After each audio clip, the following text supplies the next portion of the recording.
नमस्कार छात्रों, हम बात करेंगे इस वीडियो में यहाँ पर नंबर बेस सीरीज पर आधारित एक ऐसा प्रश्न जो रेलवे के हर एक एग्जाम में या एसएससी में लगातार पूछा जाता है। तो चलिए सीखते हैं कि इस प्रश्न को किस तरीके से एग्जाम हॉल में किया जाएगा, वो भी कम समय में। तो चलिए शुरुआत कहते हैं।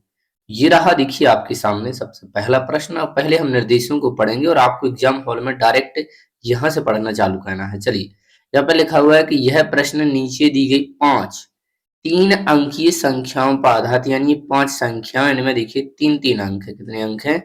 3-3 अंक है। और ये देखिए, अब पहला अंक होता है, ये दूसरा अंक, ये तीसरा, ये निर्देश में हमें कहा गया है। और ध्यान देंगे, जो सभी संक्रियाएं हैं वो देखिए लेफ्ट से राइट की तरफ होनी चाहिए, यानी बाएं से लेकर दाएं होनी चाहिए। लिखा हुआ है कि यदि सभी संख्याओं को आरोही क्रम में व्यवस्थित किया जाए। आरोही क्रम का मतलब होता है देखिए बढ़ते क्रम, यानी पहले सबसे छोटा होगा, फिर उससे बड़ा, फिर उससे बड़ा। सबसे पहले हम क्या करेंगे कि यहाँ पर देखिए संख्याओं को इसी तरीके से लिखेंगे जैसा इसमें कहा गया है। तो पहले हम इनको यहाँ पर कॉपी कर लेंगे। हमने यहाँ पर कॉपी किया और अब हम क्या करेंगे, ये देखिए मूल संख्या हो जाती है और हमें देखिए यहाँ पर लिखना है। तो देखिए इसमें सबसे छोटी संख्या कौन सी है, तो इसमें देखिए 123, तो हमें लिखना है 123 को। फिर इससे बड़ी कौन सी संख्या है, तो इससे बड़ी है देखिए यहाँ पर 318 है, तो 318। फिर लिखना है आपको देखिए यहाँ पर, ये फिर है देखिए यहाँ पर 472, तो फिर लिखना है देखिए आपको 472। फिर इस 472 से बड़ी है देखिए यहाँ पर, ये रही देखिए यहाँ पर 672, तो ये रही देखिए 672। और फिर आपको लिखना है देखिए यहाँ पर 745। तो अब इतना कहने के बाद जैसा उसने कहा था, लिखा तो कितनी संख्याओं की स्थिति अपरिवर्तित रहेगी, यानी इनकी स्थिति नहीं बदलेगी, जैसी पहली थी वैसी अभी होगी। तो बस हमें सामने देखना है। तो यहाँ पर ये इसके सामने नहीं है, ये भी नहीं है सामने, ये है देखिए यहाँ पर 472, ये रहा देखिए 472, जो तीसरे तीसरे नंबर पर है। तो ये देखिए यहाँ पर क्या है, सेम। तो ऐसी एक संख्या होगी जिनकी स्थिति अपरिवर्तित रहेगी। चलिए अब हम बढ़ते हैं दूसरे प्रश्न की तरफ। तो ये रहा देखिए आपके सामने दूसरा प्रश्न, जिसमें लिखा हुआ है यहाँ पर, यह प्रश्न नीचे दी गई 3 अंकों वाली 5 संख्याओं पर आधारित है। डायरेक्ट हम यहाँ से करेंगे, लिखा हुआ है।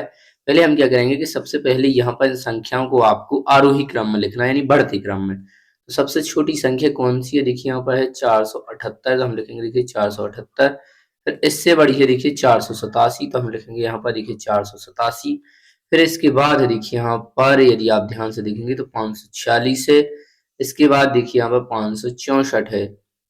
तो और यहाँ पर एक बचती है देखिए 769 है। अब इसमें क्या कहा गया है, इसमें कहा गया है कि यदि दूसरी सबसे बड़ी संख्या, तो देखिए पहली तो ये है सबसे बड़ी संख्या, दूसरी ये है, तो इसको हम लिख लेंगे यहाँ पर देखिए 564। दूसरी यहाँ पर क्या लिखा है, देखिए यदि दूसरी सबसे बड़ी संख्या के दूसरे अंक, दूसरी बड़ी संख्या का दूसरा बड़ा अंक कौन है, देखिए ये रहा 6 है। फिर लिखा है को, इसको सबसे छोटी संख्या के, तो सबसे छोटी संख्या कौन है, देखिए ये रही देखिए 478, देखिए ये रही यहाँ पर 478। इसके तीसरे अंक, इसका तीसरा अंक कौन सा, देखिए 8 है। इसमें जोड़ा जाए, क्या किया जाए, ध्यान देंगे, इसमें जोड़ा जाए। तो इन दोनों को आपको क्या कहना है, देखिए जोड़ना है 6 और 8 को, तो ये हो जाएगा देखिए 14 है।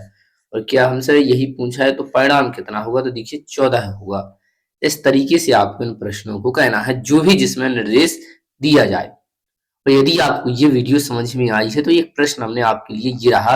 इस प्रश्न का आंसर आपको हमें कमेंट के माध्यम से बताना है कि इसका आंसर क्या रहा। यदि आप वीडियो पर नए हैं तो वीडियो को यहाँ पर लाइक करें, चैनल को सब्सक्राइब करें, अपने दोस्तों में शेयर करें। तो इसी के साथ इस वीडियो को हम यहाँ पर समाप्त करते हैं।